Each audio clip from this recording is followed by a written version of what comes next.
আমার গল্পপ্রিয় বন্ধুরা, আশা করছি তোমরা সবাই অনেক অনেক ভালো আছো। আমিও অনেক ভালো আছি। বন্ধুরা, আমি ঋতু চলে এসেছি নতুন একটি মজাদার গল্প নিয়ে। তাই গল্পটি শোনার আগে অবশ্যই হেডফোন ব্যবহার করো। আর পরবর্তী গল্পে আমি আমার ইমো নাম্বার দিব। শুধুমাত্র যারা আমার চ্যানেলটিকে সাবস্ক্রাইব করবে তাদেরকে আমি আমার নাম্বার দিব এবং তারাই আমার সাথে ভিডিও কলে কথা বলতে পারবে। তাই দ্রুত আমার চ্যানেলটিকে সাবস্ক্রাইব করে নাও বন্ধুরা। তাহলে চলো আজকের গল্পটি শুরু করি। রাতে শাশুড়িমা ঘরে ঢুকে হেসে বললেন, তোমাকে একটু চিন্তিত দেখাচ্ছে, কিছু হয়েছে নাকি? আমি তাড়াতাড়ি উত্তর দিলাম, না শাশুড়িমা, কিছু হয়নি, আমি ভালোই আছি। তিনি তখন আমার পাশে এসে বসলেন এবং বললেন, তাহলে এত ভাবছ কেন? তারপর ধীরে ধীরে আমার মাথায় হাত বুলিয়ে বললেন, এভাবে মন খারাপ করো না। তার আন্তরিক ব্যবহার ধীরে ধীরে আমাকে স্বস্তি দিতে শুরু করল, যেন সবকিছু একটু চিন্তা হালকা হয়ে গেল। আমি কিছুক্ষণ চুপ করে থাকলাম, মনের মধ্যে এক অদ্ভুত প্রশান্তি ভর করেছিল। এক সন্ধ্যায় আমি ক্লান্ত শরীরে নিজের ঘরে শুয়ে বিশ্রাম নিচ্ছিলাম। চোখ বন্ধ করে শুয়েছিলাম, যেন সারাদিনের ক্লান্তি কাটানোর চেষ্টা করছিলাম। ঠিক সেই সময় শাশুড়ি মা এসে আমার পাশে এসে বসে রইলেন। তিনি কিছু না বলে চুপচাপ আমাকে লক্ষ্য করতে লাগলেন। কিছুক্ষণ পর তিনি বিছানার চাদরটা নিয়ে আলতোভাবে আমার গায়ে দিলেন। তারপর ধীরে ধীরে আমার মাথায় হাত বুলাতে লাগলেন। যেন তার স্নেহময় স্পর্শে আমি স্বস্তি পাই এবং আরাম বোধ করি। তিনি আমার অনেক যত্ন নিতেন। আমি তাকে বারণ করতে চাইছিলাম, আমার কিছু বলার আগেই শাশুড়িমা হঠাৎ করে আমার ঠোঁটের সামনে আঙুল রাখলেন। তিনি মৃদু কণ্ঠে বললেন, এই মুহূর্তে কিছু বলার প্রয়োজন নেই, বরং তোমার মাথায় একটু হাত বুলাতে দাও। এতে তোমার শরীরের ক্লান্তি কমে যাবে। আমার মনে তখনও কিছুটা অস্থিরতা ছিল। তিনি আবারও বললেন, অনেকদিন ধরেই কিছু বলার চেষ্টা করছিলাম, কিন্তু কখনো সাহস করে তোমাকে বলতে পারিনি। তারপর তিনি, হ্যালো বন্ধুরা, তোমাদের সকলকে আমাদের আজকের একটি রোমাঞ্চকর গল্পে স্বাগতম। আশা করছি গল্পটি তোমাদের ভালো লাগবে। গল্পটি শুরু হয় যখন আমি শহরে এসে শ্বশুরবাড়িতে থাকতে শুরু করি। আমার বয়স তখন 24 বছর। আমার মা বাবা অনেক কষ্ট করে আমাকে উচ্চশিক্ষা দিয়েছিলেন। পরে আমি চাকরি পেয়ে শ্বশুরবাড়িতে চলে আসি। আমার বাড়িতে মা বাবা এবং স্ত্রী ছিলেন, তবে দুঃখজনকভাবে আমার স্ত্রী 1 বছর আগে একটি অসুস্থতার কারণে আমাদের ছেড়ে চলে যান। তখন আমার শাশুড়িমা শহরে একাই থাকতেন, কারণ আমার শ্বশুর বিদেশে চাকরি করতেন। আমার শাশুড়িমাই মা বাবাকে বলেছিলেন, কুনাল জামাইকে আমার কাছে পাঠিয়ে দাও, সে এখান থেকে নিজের দায়িত্ব পালন করতে পারবে। মা বাবা ভেবেছিলেন এটা আমার জন্য ভালো সিদ্ধান্ত হবে, কিন্তু তারা জানতেন না যে এর পেছনে অন্য কোনো উদ্দেশ্য লুকিয়ে আছে।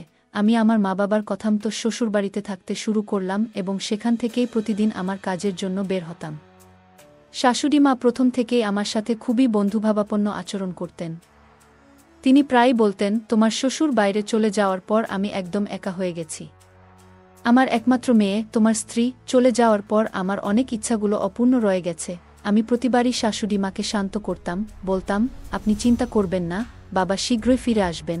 কাজ থেকে ফিরে আসার পর দেখতাম শাশুড়ি মা আমার জন্য সবসময় খাবার তৈরি করে রেখেছেন। তিনি আমার পাশে বসে ভালোবাসার সাথে নিজে হাতে আমাকে খাওয়াতেন।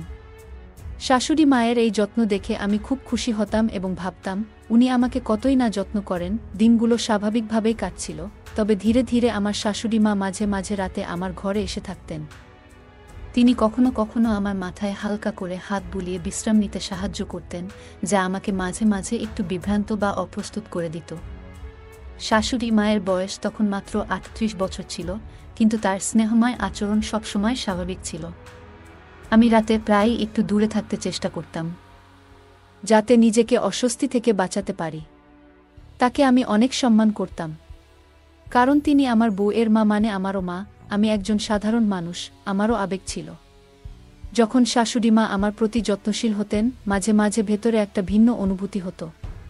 তবে আমি সবসময় নিজেকে সংযত রাখতাম, কারণ সম্পর্কের মধ্যে থাকা সীমাবদ্ধতাগুলো আমি সবসময় শ্রদ্ধার সঙ্গে মেনে চলতাম এবং তা কখনোই লঙ্ঘন করতে চাইনি। শাশুড়ি মায়ের বাড়ি ছিল বেশ বড়, কিন্তু তার জীবনের একটি শূন্যতা আমাকেও কষ্ট দিত। তিনি সবকিছু থাকা সত্ত্বেও তার স্বামী প্রায় দূরে থাকতেন। শাশুড়ি মায়ের এই একাকিত্ব আমাকে ভাবাত। যদিও আমাদের বাড়ির অবস্থা এত ভালো ছিল না, তবুও তার প্রতি আমার মমতাও কম ছিল না। শাশুড়ি মায়ের বিয়ের 1 বছর পর তাদের এক কন্যা সন্তান হয়েছিল। যখন সেই মেয়ে 18 বছর বয়সে পৌঁছেছিল, তখন তার সাথে বিয়ে হয়, কিন্তু বিয়ের ১ বছরের মধ্যেই সে অসুস্থতার কারণে আমাদের ছেড়ে চলে যান। এর ফলে শাশুড়ি মায়ের আর কোনো সন্তান ছিল না। আমি সবসময় ভাবতাম শাশুড়ি মা হয়তো আমাকে তার সন্তানের মতোই ভালোবাসেন, কিন্তু হয়তো সেটি আমার ভুল ধারণা ছিল। শাশুড়ি মা প্রায় রাতে আমার মাথায় হাত বুলিয়ে বলতেন, তোমার শ্বশুরের খুব অভাব অনুভব করি। আমি তাকে শান্ত করার চেষ্টা করতাম, বলতাম, শ্বশুরজি কাজের কারণে বিদেশে গেছেন, যদি তিনি দেশে কাজ পেতেন তাহলে কখনোই আপনাকে ছেড়ে দূরে যেতেন না। যখন তিনি ফিরে আসবেন তখন আপনার সব চিন্তা দূর হয়ে যাবে। শাশুড়ি মা সব কথা শোনার পরও মাঝে মাঝে বলতেন, তুমি কি আমার কিছু আশা পূরণ করতে পারবে না? আমি সবসময় বিনয়ের সাথে উত্তর দিতাম, শাশুড়ি মা, আমি তো সবসময় আপনার পাশে আছি, যে কোনো সময় কিছু দরকার হলে বলবেন। তবে তিনি হয়তো অন্য কিছু বোঝাতে চাইতেন, যা আমি তখন সঠিকভাবে বুঝতে পারতাম না। যদি আমি আগেই তার ইঙ্গিতগুলো বুঝতে পারতাম, তবে হয়তো ভবিষ্যতে এত জটিল পরিস্থিতিতে পড়তে হতো না। এক গ্রীষ্মের দিনে আমি কাজ থেকে একটু তাড়াতাড়ি বাড়ি ফিরেছিলাম। প্রচণ্ড গরমে আমি পুরো ঘামে ভিজে গিয়েছিলাম, তাই দ্রুত আমি যখন শাওয়ার নিয়ে বাইরে এলাম, দেখি শাশুড়ি মা ঘরের মধ্যে বসে আছেন, হাতে একটা তোয়ালে এবং আরেক হাতে ঠান্ডা শরবতের গ্লাস। তাকে দেখে আমি জিজ্ঞাসা করলাম, আপনার কি কিছু দরকার ছিল? তিনি হেসে বললেন, না, তুমি এত গরমের মধ্যে কাজ থেকে ফিরেছ, তাই তোমার জন্য ঠান্ডা শরবত এনেছি। তিনি শরবতের গ্লাস নিয়ে আমার পাশে এসে বসলেন এবং আমার শরীর তোয়ালে দিয়ে মুছতে লাগলেন। আমার একটু অস্বস্তি হচ্ছিল, তবে আমি চুপচাপ দাঁড়িয়ে রইলাম। শাশুড়ি মা আমাকে দেখে হেসে বললেন, তোমার শরীর বেশ সুগঠিত, তুমি কি জিম করো? আমি হালকা হাসি দিয়ে বললাম, না শাশুড়ি মা, ছোটবেলা থেকেই এমনই আছি। তিনি আরও মজা করে বললেন, সুস্বাস্থ্যের প্রতি আমার বরাবরই একটা দুর্বলতা আছে। তার এই কথা শুনে আমি হাসির সাথে বিশ্বাসটা উড়িয়ে দিলাম। আমার শাশুড়ি মা দেখতে খুবই সুন্দর ছিলেন, তার রূপ যে কাউকে মুগ্ধ করতে পারত। কিন্তু যখনই তিনি আমার সামনে আসত, আমি সবসময় নিজেকে দূরে রাখার চেষ্টা করতাম। তাই আমি তাড়াতাড়ি শরবতের গ্লাস নিয়ে তাকে বললাম, আচ্ছা, আমি নিজে মুছব, আপনি চিন্তা করবেন না। আমি নিজেই কাজটা করে নিতে পারবো, তুমি তো এমনিতেই সারাদিন ঘরের এত কাজ করো। এটা শুনে সে হাসতে হাসতে বলল, এটা তো আমার কর্তব্য। আর এই বলে সে ঘর থেকে বেরিয়ে গেল। সে বেরিয়ে যেতেই আমি গভীরভাবে নিঃশ্বাস ফেললাম। আমি তাড়াতাড়ি উঠে তৈরি হয়ে নিচে লাঞ্চ করতে চলে গেলাম। ডাইনিং টেবিলে খেতে বসেছিলাম। তখন শাশুড়ি মা এসে পাশে বসলেন এবং স্নেহের সাথে আমার হাত ধরে খাবার খাইয়ে দিতে চাইলেন। আমি বিনয়ের সাথে বললাম, আমি নিজেই খেতে পারবো, কিন্তু তিনি শোনেননি, বরং নিজের যত্নের মাধ্যমে আমার পাশে ছিলেন। যখন তিনি আমার হাত ধরেছিলেন তখন কিছুটা অস্বস্তি অনুভব করছিলাম, তবে নিজেকে শান্ত রাখলাম। তার এই যত্নশীল আচরণে আমার মনে এক ধরনের স্নেহ তৈরি হলো, কিন্তু নিজেকে বোঝালাম এভাবে না ভাবাই ভালো। এরপর শাশুড়ি মাকে বললাম, আমার পেট ভরে গেছে, এবং দ্রুত উঠে নিজের ঘরে চলে গেলাম। আমার এই আচরণে হয়তো শাশুড়ি মা একটু অপ্রসন্ন হলেন, কারণ রাতের বেলা তিনি আমার ঘরে এসে জানতে চাইলেন, তুমি ঠিক আছো তো? তুমি কি আমার উপর রাগ করেছ? আমি বললাম, না না, এমন কোনো কথা নয় শাশুড়ি মা। তারপর তিনি আমার পাশে এসে বসলেন এবং হাসি মুখে বললেন, তাহলে ব্যাপারটা কি? এই বলে তিনি আলতো করে আমার চুলগুলোকে স্নেহের সাথে হাত বোলাতে লাগলেন। তিনি আমার মাথায় আলতোভাবে হাত বুলিয়ে দিতে লাগলেন, যেন আমার সারা দিনের পরিশ্রমের ক্লান্তি একটু কমে।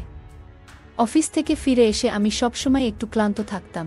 আমি চোখ বন্ধ করে শুয়েছিলাম, আর এটা দেখে শাশুড়ি মা আস্তে করে বিছানার চাদরটা তুলে আমার গায়ে দিয়ে দিলেন আর বললেন, সব ঠিক হয়ে যাবে, বেশি চিন্তা করো না। তিনি বুঝতে চেষ্টা করছিলেন আমার মানসিক অবস্থাটা, কিন্তু আমার মনের অস্থিরতা সহজে কমছিল না। আমি তাকে ঘুমাতে যেতে বললাম।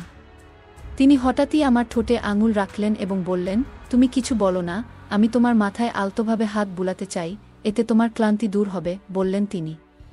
আমি কিছুটা অস্বস্তি বোধ করছিলাম। তিনি আরও বললেন, অনেকদিন ধরে তোমার সাথে এভাবে কথা বলার ইচ্ছে ছিল, কিন্তু তুমি কখনোই আমার অনুভূতিগুলো বুঝতে চাওনি। ঠিক সেই সময়ে আমার ফোনের রিংটোন হঠাৎ জোরে বেজে উঠল, আর সেই শব্দে আমি হঠাৎ চমকে উঠে দ্রুত ফোন হাতে নিয়ে একপাশে সরে গেলাম। আমি লজ্জিতভাবে বললাম, আমাকে ক্ষমা করবেন, আর এই বলে ফোন হাতে নিয়ে দ্রুত ঘর থেকে বেরিয়ে গেলাম। শাশুড়ি মা ঘরে বসেই আমাকে ডাকছিলেন, কিন্তু আমি তার কথার প্রতি কোনো প্রতিক্রিয়া না দেখিয়ে সরাসরি নিচে গার্ডেনের দিকে চলে এলাম। গার্ডেনে এসে আমি ভাবতে লাগলাম, যদি এই ফোন না বাজত তাহলে হয়তো আমি নিজেই বড় বিপদে পড়ে যেতাম। আমি সিদ্ধান্ত নিলাম যে এখন থেকে আমাকে শাশুড়ি মায়ের সাথে একটু দূরত্ব বজায় রাখতে হবে। এটাই সবার জন্য ভালো হবে। এই সব ভাবতে ভাবতে আমি যখন ফোন তুললাম তখন আমার পুরনো বন্ধু রমেশ কণ্ঠস্বর শুনতে পেলাম। সে আমাকে বলল, কুনাল, আমি তোমার কোম্পানিতেই কাজ শুরু করেছি। এবার আমরা একসাথে কাজ করতে পারব। রমেশ আমার শৈশবের বন্ধু, যে আমার গ্রামের পাশের বাড়িতেই থাকত। আমি তাকে আগেই বলেছিলাম যে আমি শহরে এসে একটা কোম্পানিতে কাজ করছি, আর আজ সে নিজেও সেই একই কোম্পানিতে যোগ দিয়েছে। তোমার চাকরি হয়ে গেলে কিছুদিন পর আমিও সেই একই জায়গায় চাকরি করব। রমেশ বলল, আমাদের শৈশবের বন্ধুত্ব ছিল খুব গভীর, আর সেই জন্যই আমরা একসাথে অনেকক্ষণ ধরে বিভিন্ন বিষয় নিয়ে কথা বললাম। এরপর আমি ফোনটা রেখে নিজের ঘরের দিকে চলে এলাম। যখন আমি ঘরে ফিরে এলাম তখন দেখলাম শাশুড়ি মা তাদের ঘরে চলে গেছেন। আমি দ্রুত নিজের ঘরের দরজা বন্ধ করে বিছানায় শুয়ে পড়লাম। আমি ভাবতে শুরু করলাম যে এখন থেকে আমাকে শাশুড়ি মায়ের সঙ্গে একটা নির্দিষ্ট দূরত্ব বজায় রাখতে হবে, কারণ এটাই আমাদের সকলের জন্য ভালো হবে। যদি কোনোভাবে এই সম্পর্কের সীমা লঙ্ঘন হয়ে যায় তাহলে পরবর্তী সময়ে আমার জন্য বড় বিপদ হতে পারত, কারণ আমি তাকে অনেক সম্মান করি। এইসব চিন্তা করতে করতে কখন যে ঘুমিয়ে পড়লাম তা টেরই পাইনি। সকালে ঘুম থেকে উঠতে একটু দেরি হয়ে গিয়েছিল যখন শাশুড়ি মা দরজায় টোকা দিয়ে বলছিলেন, কুনাল, আজ ডিউটিতে যাওয়ার কথা ভুলে গেছো নাকি? এটা শুনে আমি তাড়াতাড়ি সাড়া দিয়ে উঠলাম এবং ফ্রেশ হওয়ার জন্য বাথরুমে চলে গেলাম। বাথরুম থেকে ফ্রেশ হয়ে আমি সরাসরি আমার ডিউটিতে রওনা হলাম। আজ আমি কোনো নাস্তা করিনি, এমনকি শাশুড়ি মায়ের সাথেও একটাও কথা বলিনি। তিনি আমাকে পেছন থেকে ডাকছিলেন, কিন্তু আমি কোনো প্রতিক্রিয়া না দেখিয়ে বাড়ির বাইরে চলে গেলাম। কোম্পানিতে পৌঁছে দেখলাম রমেশ সেখানে আমার জন্য অপেক্ষা করছে। রমেশকে দেখে আমি খুব খুশি হয়ে গেলাম। আমরা দুজনেই আমাদের কাজে মন দিলাম। দুপুরের খাবারের সময় রমেশ আমার সাথে অনেক গল্প করল। সে হেসে বলল, আমি তো এখানে হোস্টেলে থাকি আর তুই নিজের শাশুড়ির সাথে থাকছিস, ভালোই তো মজা করছিস।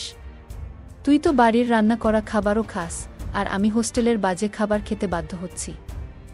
আমি মুচকি হেসে বললাম, রাতের ডিনার আমরা একসাথে করব। রমেশ বলল, কিন্তু আমি তো তোর শাশুড়ির বাড়ির ঠিকানা জানি না। আমি বললাম, এ নিয়ে তুই চিন্তা করিস না, আমি তোকে লোকেশন পাঠিয়ে দেব। দিনটা পুরোপুরি অফিসেই কাটল। সন্ধ্যায় বাড়ি ফিরে আমি রমেশকে আমার লোকেশন পাঠিয়ে দিলাম। বাড়ি এসে দরজার সামনে শাশুড়ি মা আমাকে অপেক্ষা করতে দেখলেন। যখন তিনি আমার কাছে এলেন আমি একটু দূরে সরে গেলাম, কারণ গত রাতের ঘটনাটা নিয়ে আমি খুবই বিব্রত ছিলাম। আমি লজ্জায় মাথা নিচু করে বললাম, আজ সন্ধ্যায় আমার একজন বন্ধু আসছে। যদি সম্ভব হয় তুমি তার জন্যও রাতের খাবার তৈরি করে দিও। সে হোস্টেলে থাকে। শাশুড়ি মা হাসি মুখে বললেন, তুমি চিন্তা করো না, আমি তোমাদের দুজনের জন্যই ভালো করে ডিনার তৈরি করে দেব। তুমি আমার সাথে কথা বলছো না কেন? শাশুড়ি মা বললেন। আমি কিছু না বলে দ্রুত নিজের ঘরের দিকে চলে গেলাম। সন্ধ্যায় যখন আমার বন্ধু রমেশ আমাদের বাড়িতে এলো তখন দরজা শাশুড়ি মাই খুললেন। আমি তখন বাথরুমে ছিলাম। যখন বাইরে এসে দেখি রমেশ আর শাশুড়ি মা সোফায় বসে হাসি মুখে গল্প করছে। তাদের এভাবে কথাবার্তা বলতে দেখে আমি একটু অবাক হয়ে গেলাম। তারপর রমেশ আমাকে মজা করে বলল, তোর শাশুড়ি তো খুবই মজার মানুষ, এখানে থাকলে তো তুই বেশ ভালোই আছিস। ওর কথা শুনে আমার মনে এক অদ্ভুত অনুভূতি হল। গত রাতের ঘটনাগুলো মনে পড়ে আমি আবার একটু মন খারাপ হয়ে গেল। কিন্তু আমি দ্রুত সেই ভাবনাগুলো ঝেড়ে ফেলে দিলাম এবং রমেশের সাথে গার্ডেনে গিয়ে গল্প করতে শুরু করলাম। কিছুক্ষণ পর শাশুড়ি মা আমাদের জন্য নাশতা নিয়ে এলেন। রমেশ আর শাশুড়ি মা একে অপরকে দেখে একটু হাসি দিল। নাশতা রেখে শাশুড়ি মা আবার নিজের ঘরের দিকে চলে গেলেন। রমেশের সাথে গল্প করতে করতে হঠাৎ আমার ফোন বেজে উঠল। ফোনটা বাড়ি থেকে এসেছিল। আমি কথা বলতে বলতে নিজের ঘরে চলে গেলাম। আমার মা বাবা আমার খোঁজ খবর নিচ্ছিলেন এবং বললেন, অনেক দিন হয়ে গেল, তোর সাথে তেমন কথা হয়নি। আমি মা বাবার সাথে ঠিকমতো কথা বলতে পারিনি, তাই প্রায় 15-20 মিনিট ধরে ফোনে তাদের সাথে কথা বললাম। কথা শেষ করে যখন বাইরে এলাম তখন দেখলাম গার্ডেনে শাশুড়ি মা আর রমেশ একসাথে বসে মিষ্টি কথোপকথনে মগ্ন। আমি তাদের কাছে গিয়ে দাঁড়াতেই তারা দুজনেই হঠাৎ চুপ করে গেল। রমেশ আমার দিকে তাকিয়ে মুচকি হেসে বলল, ভাই, এখন আমি উঠি। আমি তাকে বললাম, তুই তো ডিনার করিসনি, খেয়ে তারপর যাস। সে হেসে বলল, আন্টি এত ভালো নাশতা খাইয়েছে যে আমার পেট একেবারে ভরপুর, আর ডিনার করতে পারবো না। আরেকদিন এসে খাবো। এই বলে সে দ্রুত বেরিয়ে গেল। রাতের খাবার আমি আর শাশুড়ি মা একসাথে খেলাম, কিন্তু আমরা একে অপরের সাথে বিশেষ কোনো কথা বলিনি। ডিনার শেষ করে আমি চুপচাপ নিজের ঘরে চলে গেলাম এবং দরজাটা ভেতর থেকে লক করে দিলাম, যাতে শাশুড়িমা আমার ঘরে আর না আসেন। এরকমই আমার দিনগুলো কেটে যাচ্ছিল, আমার আর রমেশের বন্ধুত্বও অনেক ঘনিষ্ঠ হয়ে উঠেছিল। আমরা প্রায়ই দুপুরের খাবার এবং রাতের খাবার একসাথে খেতাম, আর কখনো কখনো রমেশ আমার বাড়িতে থেকে যেত। এক রাতে রমেশ আমার ঘরে আমার সাথে শুয়েছিল। হঠাৎ গভীর রাতে আমার প্রচণ্ড পিপাসা পেল, তাই আমি উঠে বসে দেখি রমেশ পাশে নেই। আমি ভাবতে শুরু করলাম, সে রাতের বেলায় কোথায় গেল। আমি যখন পানি নিতে কিচেনের দিকে গেলাম, দেখি রমেশ শাশুড়ি মায়ের ঘরের বাইরে দাঁড়িয়ে তার সাথে গল্প করছে। আমি কাছে যেতেই বশির আমাকে বলল, আমার খুব পিপাসা পেয়েছিল, তাই আমি পানি নিতে উঠেছিলাম। পথে তোমার শাশুড়িমা আমাকে দেখলেন এবং কথা বলতে শুরু করলেন। আমি মুচকি হেসে বললাম, ঠিক আছে, আমি কিচেন থেকে পানি নিয়ে আসছি। পানি নিয়ে যখন ফিরে এলাম, তখন তাদের কথাও শেষ হয়ে গিয়েছিল। রমেশ আবার আমার সাথে ঘরে ফিরে এলো। আমি যখন বিছানায় শুয়েছিলাম, তখন আমার মনের মধ্যে একটু অস্বস্তি হতে লাগল। আমি যখনই শাশুড়িমা এবং রমেশকে একসাথে কথা বলতে দেখতাম এবং তাদের কাছে যাওয়ার চেষ্টা করতাম, তখন তারা হঠাৎ চুপ হয়ে যেত। তবে আমি ভাবলাম হয়তো আমি কিছু বেশি ভাবছি। তাই সেই চিন্তাটা মাথা থেকে সরিয়ে দিয়ে চুপচাপ ঘুমিয়ে পড়লাম। পরের দিন যখন আমি ডিউটিতে গেলাম, দেখি রমেশ আসেনি। আমি ওকে ফোন করলাম, আর ও বলল যে সে গ্রামের কাজে গেছে। রমেশ ছাড়া আমারও কাজের মধ্যে মন বসছিল না। সন্ধ্যায় যখন আমি বাড়ি ফিরলাম, দেখি শাশুড়িমা অনেক মজাদার খাবার তৈরি করেছেন। আমি মজার ছলে জিজ্ঞাসা করলাম, আজ আপনি এত খাবার কেন তৈরি করলেন? তিনি হাসি মুখে বললেন, আজ মন চেয়েছিল, তাই বানিয়ে ফেললাম। কিন্তু খাবারের পরিমাণ দেখে মনে হচ্ছিল যেন 3 জনের জন্য খাবার বানানো হয়েছে। যদিও বাড়িতে আমরা শুধু 2 জন ছিলাম, আমি আর শাশুড়িমা। তবে আমি আর কোনো প্রশ্ন করিনি এবং চুপচাপ নিজের ঘরের দিকে চলে গেলাম। রাতে আমি শুয়ে পড়লাম, কিন্তু হঠাৎ গভীর রাতে শাশুড়ি মায়ের ঘর থেকে কোনো শব্দ আসতে শুরু করল। রাতে আমি শাশুড়ি মায়ের ঘর থেকে কিছু শব্দ শুনতে পেলাম। আমি ভাবলাম হয়তো উনি ফোনে শ্বশুর মশাইয়ের সঙ্গে কথা বলছেন, কারণ উনি অনেক দিন ধরে বাইরে আছেন। শাশুড়ি মায়েরও কিছু ব্যক্তিগত কথা থাকতে পারে, এটাই ভেবে আমি বিষয়টি নিয়ে বেশি চিন্তা না করে আবার ঘুমিয়ে পড়লাম। এইভাবেই আমার দিনগুলো কাটছিল, কিন্তু রমেশকে 1 সপ্তাহেরও বেশি সময় হয়ে গেল। সে এখনও ফিরে আসেনি। রাতের বেলা শাশুড়ি মায়ের ঘর থেকে আসা শব্দগুলো আমাকে বেশ অস্থির করত, কিন্তু আমি ভাবতাম উনি হয়তো নিয়মিত ফোনে কথা বলছেন, তাই আমি বিষয়টি উপেক্ষা করতাম। প্রতিদিন সকালে আমি রমেশকে ফোন করার চেষ্টা করতাম, কিন্তু সে ফোন কেটে দিত। আমি মনে করতাম হয়তো সে কোনো কাজে ব্যস্ত। ধীরে ধীরে রমেশের কোনো খবরই পাচ্ছিলাম না। সে অফিস আসা বন্ধ করে দিয়েছিল, আর আমার ফোনও ধরছিল না। তবে প্রতিদিন রাতে যখন আমি বাড়ি ফিরতাম, শাশুড়িমা 3 জনের জন্য খাবার তৈরি করে রাখতেন। আমি যখন তাকে জিজ্ঞাসা করতাম, উনি কিছু না কিছু অজুহাত দিতেন। এসব ঘটনা আমাকে অনেকটা চিন্তিত করে তুলেছিল। রাত গভীর, আমি বিছানায় শুয়েছিলাম, কিন্তু হঠাৎ আমার শাশুড়ির কণ্ঠস্বর শুনতে পেলাম। তিনি কারো সাথে হাসি মুখে কথা বলছেন। কৌতূহল ভর করল এবং মনে হলো একবার গিয়ে দেখে আসি তিনি কার সাথে এত হাসি মুখে কথা বলছেন। কিন্তু আবার নিজেকে সংযত করলাম, ভাবলাম হয়তো শ্বশুরমশাইয়ের সাথেই কথা বলছেন। এসব পারিবারিক ব্যাপারে নিজেকে না জড়ানোই ভালো। তবুও আমার মন কিছুতেই স্থির হচ্ছিল না। শেষ পর্যন্ত অর্ধ ঘণ্টা অপেক্ষা করার পর আমি আস্তে আস্তে দরজা খুলে বাইরে বের হলাম এবং পা টিপে টিপে শাশুড়ির ঘরের দিকে এগোলাম। ঘরটি ভিতর থেকে বন্ধ ছিল।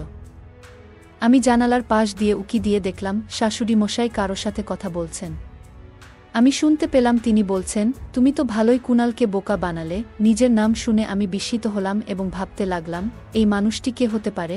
আমি একটু এগিয়ে উকি দিয়ে তাকালাম, আর দেখলাম আমার পুরনো বন্ধু রমেশ সেখানে দাঁড়িয়ে আছে। তাকে দেখে আমি একেবারে অবাক হয়ে গেলাম। রমেশ হাসিমুখে শাশুড়ি মায়ের সাথে কথা বলছিল, আর বলছিল, আপনার সৌন্দর্য সবসময় আমাকে মুগ্ধ করেছে। এই দেখে আমি হতভম্ব হয়ে গেলাম এবং বুঝতে পারলাম পরিস্থিতি কিছুতেই স্বাভাবিক নয়। রমেশ আমার অনেক ভালো বন্ধু ছিল, কিন্তু শাশুড়ি মায়ের প্রতি তার এই আচরণ আমাকে অবাক করেছিল। রমেশ বলছিল, কুণালকে আমি মিথ্যে বলছি যে আমি গ্রামের কাজে গিয়েছি। তাদের দুজনের কথা শুনে আমি পুরো ঘটনা স্পষ্টভাবে বুঝতে পারলাম। সবকিছু পরিষ্কার হয়ে গেল। আমি দ্রুত রাগে ফেটে পড়ে দরজার দিকে গেলাম। দরজার কড়া খোলা ছিল, তাই আমি এক ধাক্কায় সেটি খুলে ফেললাম। রমেশ আমাকে দেখে হতবাক হয়ে গেল। সে বলল, কুণাল, তুমি এখানে? আমি বললাম, এটা আমার প্রশ্ন করার কথা। তুমিই বলো, তুমি এখানে কি করছো? তাও এমন রাতে। আমার শাশুড়ির সাথে রমেশ কিছু বলার চেষ্টা করছিল, কিন্তু আমি আর অপেক্ষা না করে তাকে চড় মারলাম। আমি বললাম, তুমি আমাকে কত মিথ্যে বলবে? তুমি তো আমার ঘনিষ্ঠ বন্ধু ছিলে। আমার সাথে এভাবে প্রতারণা করলে কেন? রমেশ মাথা নিচু করে দাঁড়িয়ে রইল, শাশুড়ি মাও চুপ করেছিল। রমেশ বলল, প্রথমবার যখন আমি তোমার বাড়িতে এসেছিলাম, তখন তোমার শাশুড়ি আমার পাশে এসে বসে আমার সাথে কথা বলা শুরু করলেন। ধীরে ধীরে তার সাথে আমার যোগাযোগ বাড়তে লাগল, এবং একদিন তার নম্বরও আমার সাথে শেয়ার করলেন। এরপর থেকে আমাদের কথাবার্তা বাড়তে লাগল। এক রাতে তিনি আমাকে বাড়িতে ডাকলেন এবং বললেন, কুণালকে মিথ্যে বলো, তুমি গ্রামের কাজে গিয়েছ। তারপর থেকে প্রায় প্রতিদিনই তিনি আমাকে ডেকে আসতেন। এসব কথা শুনে আমার মাথা গরম হয়ে গেল। আমি অবাক হলাম যে শাশুড়ি কেন 3 জনের জন্য খাবার তৈরি করতেন। রমেশ তখন বলল, বিশ্বাস করো কুণাল, এখানে আমার কোনো দোষ নেই। আমি শুধু বিভ্রান্ত হয়েছিলাম। আমি তাকে রাগের সাথে বললাম, তুমি আমাকে ধোঁকা দিয়েছ। আমি রমেশকে বললাম, আর ধোঁকার পরিণাম তুমি খুব ভালোই জানো। আজ থেকে তোমার সাথে আমার আর কোনো বন্ধুত্ব নেই। রমেশ আমার সামনে হাত জোড় করে অনুরোধ করতে লাগল, কিন্তু আমি তার কোনো কথাই শুনলাম না। রাগে ফেটে পড়ে তাকে ঘর থেকে ধাক্কা দিয়ে বের করে দিলাম।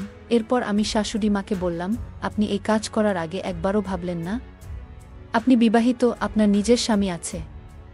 শাশুড়ি মা কান্নাজড়িত কণ্ঠে বললেন, তোমার শ্বশুর যখন থেকে দেশের বাইরে গেছে, তখন থেকে একবারও ফিরে আসেনি। সে তো ফোনেও আমার সাথে তেমন কথা বলে না। আমারও কিছু আবেগ আছে, যা পূরণের জন্য একজন স্বামীর প্রয়োজন। কিন্তু যদি স্বামী সঙ্গ না দেয়, তাহলে একজন নারীর আর কি করার থাকে? আমি ধীরে ধীরে শান্ত হয়ে বললাম, আমি বুঝি শ্বশুরমশাই আপনাকে সময় দিতে পারেন না। তিনি দূরে থাকেন, কিন্তু তার সবটাই তো আপনাদের জন্য। তিনি বিদেশে গিয়ে কষ্ট করছেন, যাতে আপনারা এখানে ভালো থাকতে পারেন। আপনি কি কখনো ভেবে দেখেছেন, কত পরিবার এমন আছে যারা টাকার অভাবে দিন কাটায়, না খেয়ে ঘুমাতে যায়? আপনাকে কখনো এমন কষ্ট সহ্য করতে হয়নি। আমার কথা শুনে শাশুড়ি মা নিঃশব্দে কাঁদতে লাগলেন। শাশুড়ি মা খুব লজ্জিত হলেন এবং কান্নায় ভেঙে পড়লেন। তাকে কিছু না বলে আমি সরাসরি আমার ঘরে ফিরে এলাম। এরপর শ্বশুরমশাইকে একটি বড় মেসেজ লিখলাম। তবে শাশুড়ি মায়ের ঘটনাগুলো আমি শ্বশুরমশাইকে জানাতে পারিনি। কয়েকদিনের মধ্যেই শ্বশুরমশাই আমার মেসেজ পড়ে বাড়িতে ফিরে এলেন। তাকে দেখে শাশুড়িমা প্রথমে খুব খুশি হলেন, কিন্তু ভেতরে ভেতরে শঙ্কিত হয়ে পড়লেন। ভাবতে লাগলেন, হয়তো আমি শ্বশুরমশাইকে সব বলে দিয়েছি। আমি জানতাম, যদি শ্বশুরমশাইকে সব সত্যি বলতাম, তাহলে এই পরিবার হয়তো ভেঙে যেত, যা আমি কখনোই চাইনি। আমি মেসেজে শ্বশুরমশাইকে লিখেছিলাম যে শাশুড়িমা আপনাকে খুব মিস করছেন এবং তার স্বাস্থ্যের অবনতি ঘটছে। যদি আপনি তাড়াতাড়ি ফিরে না আসেন, তবে হয়তো তিনি হৃদরোগে আক্রান্ত হতে পারেন। এই কথা শুনে শ্বশুরমশাই খুবই চিন্তিত হয়ে পড়লেন এবং দ্রুত বাড়িতে ফিরে এলেন। যখন শ্বশুরমশাই শাশুড়ি মায়ের সাথে এই বিষয়ে কথা বললেন, তিনি নিচের দিকে তাকিয়ে মৃদু হেসে মাথা নাড়লেন। শাশুড়ি মা বুঝে গেলেন যে আমি শ্বশুরমশাইকে মিথ্যে বলেছি। এরপর থেকে শ্বশুরমশাই ও শাশুড়ি মা সুখে শান্তিতে জীবনযাপন করতে লাগলেন। আমি আর এসব বিষয়ে বাবাকে জানাইনি। আমার শাশুড়ি মা এখন আগের থেকে ভালো আছেন। তার ভালো থাকা দেখে আমারও ভালো লাগত। সত্যি জীবন মানুষকে কত কিছুই না শিখায়। আমি শ্বশুরবাড়ি ছেড়ে দিয়ে একটি ভাড়া করা রুমে থাকতে শুরু করলাম এবং রমেশ এর সাথে সব ধরনের যোগাযোগ বন্ধ করে দিলাম। বন্ধুরা, এবার আপনারাই বলুন, এই ঘটনার জন্য দায়ী কে? আমার শ্বশুর, আমার শাশুড়ি, নাকি আমার বন্ধু রমেশ? আপনার মতামত কমেন্টে জানাতে ভুলবেন না। যদি ভিডিওটি ভালো লেগে থাকে, তবে লাইক, শেয়ার এবং সাবস্ক্রাইবই করতে ভুলবেন না। ধন্যবাদ বন্ধুরা, আজকের গল্পটি এখানেই শেষ করলাম। যারা পুরো গল্পটি শুনেছেন তাদের সবাইকে আন্তরিক ধন্যবাদ। আর হ্যাঁ, সবাই আমার চ্যানেলটা সাবস্ক্রাইব করবেন। যারা সাবস্ক্রাইব করে রাখবেন, পরবর্তী ভিডিওতে আমার ইমো নাম্বার দেয়া হবে। তারা চাইলে আমার সাথে ভিডিও কলে কথা বলতে পারবেন।